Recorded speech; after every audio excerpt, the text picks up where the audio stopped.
할렐루야. 우리 남교교회 모든 성도님들 이 시간 환영하고 축복합니다. 뜻하지 않게 이렇게 영상으로만 예배를 드리게 되어서 좀 안타깝고 속상하지만 오늘의 이 예배 가운데도 하나님께서 인도하시고 도를 붙으실 줄 믿습니다. 오늘 본문 말씀 보시겠습니다. 본문 말씀은 민수기 5장 1절부터 4절까지 말씀입니다. 민수기 5장 1절부터 4절까지 말씀인데 제가 봉독해 드리도록 하겠습니다. 여호와께서 모세에게 말씀하여 이르시되 이스라엘 자손에게 명령하여 모든 나병 환자와 유출증 있는 자와 죽음으로 부정하게 된 자를 다 진영 밖으로 내보내되 남녀를 막론하고 다 진영 밖으로 내보내어 그들이 진영을 더럽히게 하지 말라. 내가 그 진영 가운데에 거하느니라 하시매 이스라엘 자손이 그같이 행하여 그들을 진영 밖으로 내보냈으니 곧 여호와께서 모세에게 이르신 대로 이스라엘 자손이 행하였더라. 아멘. 오늘 말씀은 이유는 모르지만 이라는 제목으로 우리 함께 말씀을 나누고자 합니다. 과학의 한 분야 중에 양자역학이라는 그런 분야가 있습니다. 굉장히 어려운 그런 분야입니다. 그래서 미국에서 가장 똑똑하다고 알려졌던 그 리차드 파인만이라는 물리학자가 있었어요. 이 물리학자가 이런 말을 했다고 합니다. 이 세상에서 양자역학을 이해한 사람은 한 사람도 없다. 이런 얘기를 했다고 합니다. 참 재밌죠? 이 양자역학을 평생 연구했던 그런 사람들조차도 아무도 이 양자역학이라는 학문을 이해할 수 없다고 합니다. 이 양자역학이란 게 전자를 다루는 그런 학문인데 우리 전자기계들 많이 쓰잖아요. 그렇죠? 지금 이제 영상을 찍고 있는 카메라도 또 우리가 잘 가지고 다니는 이 핸드폰 다 전자를 사용한 전자기기들인데 그것들을 만든 사람들조차도 그 원리를 다 이해할 수가 없다는 것입니다. 이해할 수 없어요. 그런데 수학적으로는 완벽하게 맞아떨어지는 것이 바로 이 양자역학이라고 합니다. 우리는 하나님의 말씀을 이해할 수가 없습니다. 오늘 본문에도 보니까 하나님께서 이스라엘 백성들에게 부정한 자들을 격리하도록 하셨는데 과연 이스라엘 백성들이 그것을 이해했을까? 이해하지 못했습니다. 우리는 하나님의 뜻을 이해할 수 있습니까? 결론을 말씀드리자면 우리는 이해할 수 없습니다. 한낱 인간의 학문인 양자역학도 이해할 수 있는 사람이 한 사람도 없는데 우리가 어떻게 천지를 창조하신 하나님을 이해할 수 있겠습니까? 오늘 하나님이 이스라엘에게 명령하시죠. 병든 자, 또 출혈병이 있는 자, 시체를 만진 자들, 온갖 부정한 자들을 진 밖으로 내보내라고 그렇게 말씀하십니다. 지금이야 우리가 세균의 존재를 알고 격리라는 개념이 있고 병이 옮긴 이유를 알고 있지만 이 당시 사람들은 그런 개념이 없었습니다. 출애굽기와 레위기에서 여러 예배를 드릴 수 없는 부정한 이들을 하나님께서는 정해 주셨는데 이스라엘 백성들은 그 이유조차 이해하지 못하고 알 수 없었다는 것입니다. 그런데 오늘 이스라엘 백성들이 믿음으로 순종하고 하나님의 명령을 이행한다는 것입니다. 성경에는 이해하지 못하는 사건들이 많이 나옵니다. 우리가 절대로 이해할 수 없는 사건들을 우리는 뭐라 그럽니까? 하나님의 기적, 하나님의 능력 이렇게 이야기합니다. 하나님의 능력은 이해할 수 없습니다. 다들 동의하시죠? 그렇지만 우리가 한 가지 더 알아야 될 것은 하나님의 인도하심도, 하나님의 계획하심도, 하나님이 나를 이끌어 가시는 이 삶의 모습도 우리는 역시 이해할 수 없다는 것입니다. 그러므로 우리는 이 하나님의 이해되지 않는 계획이지만 믿음으로 순종하고 따라가야 된다는 것입니다. 오늘 말씀을 통해서 우리가 왜 믿음으로 순종하고 따라가야 되는지, 왜 우리가 하나님의 말씀에 순종하지 못하고 때로는 하나님이 우리를 이끄시는 길 가운데서 불평하고 불만하고 괴로워하는지 오늘 함께 말씀을 나누도록 하겠습니다. 요한복음 2장에는 가나의 혼인잔치라는 사건이 나옵니다. 이 사건을 보면 참 이해되지 않는 것 그런 투성이입니다. 왜 예수님이 남의 잔치자리에 가서 포도주가 떨어진 것을 걱정했는지, 또 왜 마리아는 예수님한테 그 포도주를 채우라고 떨어졌다고 말씀을 드렸는지, 또 왜 물을 거기다 채워 놓으셨는지 참 이해할 수 없는 그런 일들과 명령들이었습니다. 그런데 오늘 종들은 순종하여 그 포도주로 된 물을 가져다 줍니다. 종들이 이해되지 않았을 거예요. 그런데 그들은 순종하고 기적을 맛봅니다.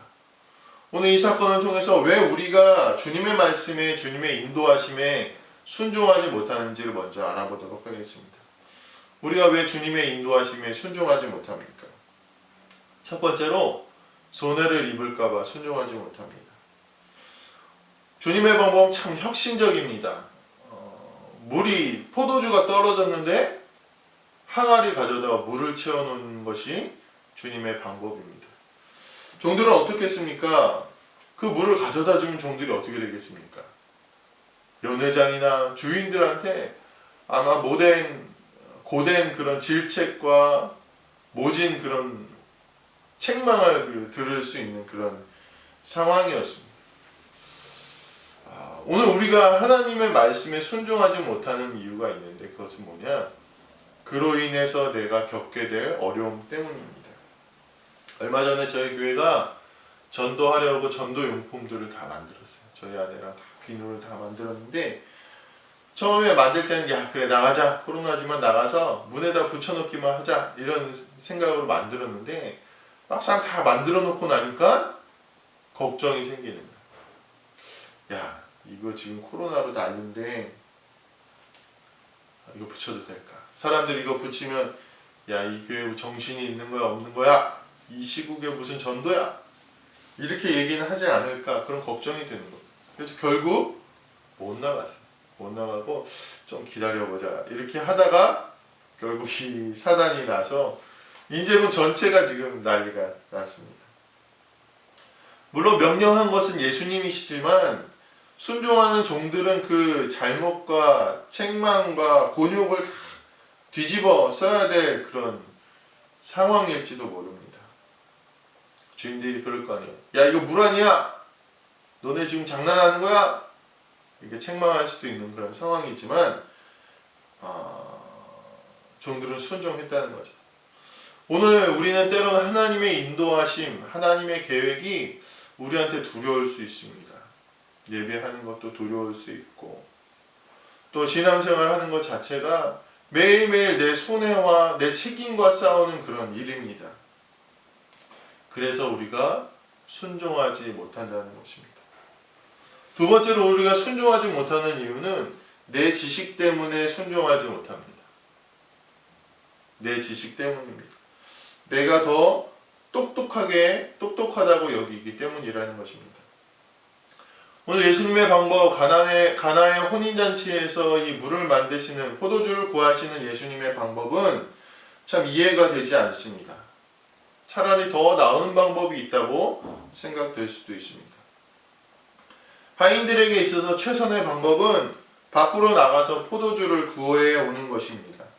왜냐하면 이 가나 지역은요, 예로부터 포도가 많은 지역이었어요. 그래서 어디 가서나 쉽게 포도주를 구할 수 있는 지역입니다. 그러니까 굳이 어렵게 이렇게 물을 포도주로 만들 이유가 없었던 거예요. 하나님은 우리를 향해서 우리의 지식을 뛰어넘는 방법을 사용하셔서 그 놀라운 일을 만들어 주십니다. 애굽의 10가지 재앙을 한번 돌이켜보면 왜 하나님은 처음부터 10번째 재앙인 장자를 치는 재앙을 내리지 않으셨을까요? 우리는 이해되지 않습니다. 왜 번거롭게 하나님은 10가지 재앙을 다 내리셔서 그렇게 모두를 힘들게 하셨을까요? 이해되지 않습니다. 그러나 그 가운데 하나님의 놀라운 기적의 뜻이 있음을 우리가 믿어야 된다는 것입니다. 예수님의 명령대로 밖으로 나가 포도주를 사왔다면 아마 가나의 혼인잔치라는 사건은 없었을 것입니다. 예수님의 방법으로 했기 때문에 오늘 우리가 그 말씀으로 은혜를 나누고 오늘 우리가 도전을 받는 것입니다. 내가 닥치는 환난과 어려움 가운데 하나님 왜 이렇게 하면 편할 것을, 이 방법을 쓰면 좋을 것을 왜 이렇게 어렵게 하십니까? 이렇게 고민하고 불평할 수 있습니다. 그러나 고민하고 불평하고 원망하기보다는 하나님의 방법이, 하나님이 나보다 훨씬 더 똑똑하시고 스마트하시다는 그런 믿음을 가지고 하나님의 방법을 인정하고 순종하시는 우리 모든 성도님들 되시길 간절히 소망합니다. 결과적으로 이 모든 일들, 우리가 하나님의 방법, 이해되지 않는 하나님의 방법에 순종하지 못하는 이유는 믿음이 없기 때문입니다. 손해볼까, 내 지식이 더 낫다고 생각하는 그 마음 깊은 곳으로 들어가면 믿음이 없다는 것이 드러나게 됩니다. 하나님의 선한 계획이라는 것, 이 계획의 끝에는 놀라운 은혜가 있다는 것, 이것을 믿지 못하기 때문에 순종할 수 없다는 것입니다. 그런데요, 믿으면 이 두려움, 책임, 고난, 지식 다 뛰어넘어서 순종할 수 있다는 것입니다. 마태복음 15장에 보면은 딸이 귀신 들린 가나안 여인이 나옵니다. 이 여인이 예수님을 찾아가죠. 예수님 도와주세요. 내 딸이 흉악한 귀신이 들렸습니다. 도와주세요. 그랬더니 예수님의 반응이 뭐였냐? 조롱과 멸시였어요. 야, 너는 이방 여인이 아니냐? 내 능력은 너희를 위해 사용되는 것이 아니다. 걔들에게 줄 수 없다. 이런 말씀을 하신 거예요. 얼마나 치욕적입니까? 얼마나 부끄럽습니까? 이해가 되지 않는 거예요. 왜 예수님 나한테 이렇게 말씀하실까? 그런데 이 여인은 믿음이 있었어요. 어떤 믿음입니까? 예수님께 나아가면 딸이 고침받을 수 있다는 믿음이라는. 이 믿음이 있었기에 이 여인은 자기의 손해, 자기의 수치, 조롱, 자기의 지식을 모두 뛰어넘어서 예수님께 나아갈 수 있었고 그 딸이 고침을 받을 수 있었습니다. 오늘 이 사건을 통해서 우리는 중요한 사실을 하나 깨닫는데, 당장에 내가 손해보고 세상적 이치와 이해가 되지 않은 명령이라 할지라도 내게 믿음이 있으면 그것을 다 뛰어넘어서 이해되지 않는 이 하나님의 인도하심에 순종할 수 있다는 것입니다. 오늘 가나의 혼인잔치에서도 이 하인들이 믿음이 있었을까요? 있었습니다. 이들에게 믿음을 준 이가 있습니다. 바로 마리아였습니다. 마리아가 이렇게 얘기하죠. 얘들아, 무슨 말씀을 하시든지 그대로 하라. 오늘 이 마리아의 믿음이 하인들에게 전해지고 이 하인들의 믿음이 그들이 받게 될 질책, 손해, 그들의 이해 상식을 뛰어넘어 순종과 믿음으로 기적의 순간에 있게 되었다는 것입니다. 예수님의 치유와 기적을 보면 예수님이 자세하게 설명해 주시지 않아요. 그냥 그 뜻대로 행동하십니다. 귀찮아서가 그러시는 게 아니에요. 무엇을 보시는 것입니까? 믿음을 보시는 것입니다. 이 믿음은 무엇입니까? 손해가 되고 귀찮고 어렵고 이해가 되지 않더라도 순종하는 믿음을 보시는 것입니다. 오늘 이 믿음을 소유하게 되시기를 간절히 소망합니다. 이세돌하고 알파고하고 바둑시합을 두신 것 기억하십니까? 그때 해설하는 사람들이 이런 말을 자주 했다고 합니다. 이상합니다. 알파고가 왜 이런 수를 두죠? 왜 알파고가 이렇게 뒀을까요? 이거는 아닌데, 이거 아마 알파고가 질 것 같습니다. 이렇게 해설을 많이 했다고 해요. 그런데 이 의미 없이 두는 수 같은데 결국에는 알파고가요, 이세돌과의 그런 대전에서 한 번 빼고는 다 이겼어요. 이해는 되지 않는 거예요. 알파고가 이기는 방법을 사람들은 이해하지 못하지만 알파고는 이기게 되었다는 것입니다. 오늘 우리는 하나님의 방법을 이해할 수 없습니다. 그렇죠. 하나님이 인도하시는 방법을 알 수 없습니다. 왜 나에게 고난을 주시고 왜 나에게 이런 일을 만나게 하시는지 이해할 수 없지만 하나님의 이 길은 늘 승리하는, 우리의 믿음을 자라게 하시고 협력해서 선을 이루게 하시는 방법임을 믿으시게 되길 간절히 소망합니다. 그리고 이 하나님의 말씀에 인도하심에 순종하여 믿음을 보이시게 되길 간절히 소망합니다. 인제군에 이제 코로나 확진자가 나왔습니다. 난리가 났습니다. 그리고 제가 참 사랑하고 의지하고 동역하는 가정에서도 확진자가 나왔다는 그런 소식을 들었습니다. 제가 속이 매우 상하고 또 마음이 아픕니다. 도대체 하나님의 뜻을 우리가 알 수가 없는 것입니다. 그렇다고 해서 하나님을 원망하거나 하나님을 의심하지 않기를 간절히 소망합니다. 어려운 일을 만나고 고난의 일을 만나게 하셔도 내가 하나님을 믿고 순종한다면 하나님이 그 상황 가운데서 놀라운 능력을 보이신다는 것입니다.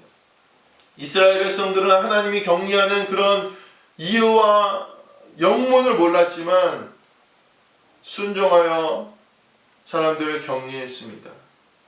이스라엘 백성들이 부정한 이들이 예배 나올 수 없었듯이, 부정한 사람들은 제사를 드릴 수 없었듯이 우리도 이제 잠시 예배 가운데 나아가지 못할 수 있습니다.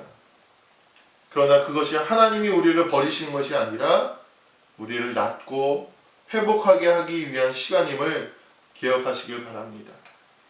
이 격리로 말미암아 이 나라 전체 백성을 살리고 위하는 길임을 기억하시길 바랍니다. 뿐만 아니라 이 코로나 상황뿐만이 아니라 우리의 삶의 순간순간에도 여러 가지 상황을 만납니다. 그때마다 하나님을 신뢰하시길 간절히 소망합니다. 제가 이 일을 겪으면서 한 가지 찬양이 떠올랐어요. 계속 부르게 되더라고요. 내 평생에 가는 길 순탄하여 늘 잔잔한 강 같든지 그 풍파로 무섭고 어렵든지 나의 영혼은 늘 편하다. 인생이 잔잔한 강 같을 때도 하나님을 믿고 신뢰하지만 큰 풍랑이 일고 폭풍이 치는 것 같은 어려움에도 하나님을 신뢰하고 의지해야 됩니다. 하나님 그 선하신 계획으로 이 세계를 주관하심을 믿으시길 바랍니다. 좋을 때만 나의 하나님이고 고난의 때에는 나의 하나님이 없다고 하는 것이 아니라 그런 이기적인 내 삶의 태도와 믿음이 아니라 이유는 모르지만 늘 순종하시고 하나님이 이끄시는 선한 길로 믿음으로 걸어가시는 우리 모든 성도님들 되시기를 주님의 이름으로 축원합니다. 기도하시겠습니다. 하나님, 우리가 지금 당한 이 고난과 어려움의 이유는 모르지만 영문은 모르지만 그래도 하나님을 신뢰하고 믿음으로 나아갔던 이스라엘 백성들처럼 이 시간 우리가 주님의 인도하심에 굴복하고 순종합니다. 이 계획 가운데서 이 시간 가운데서 하나님 우리를 정금과 같이 하사 정결하게 하시고 믿음이 자라게 하시고 하나님의 온전한 백성으로 만들어 주시옵소서. 감사드리며 우리 주 예수 그리스도의 이름으로 기도드렸습니다. 아멘.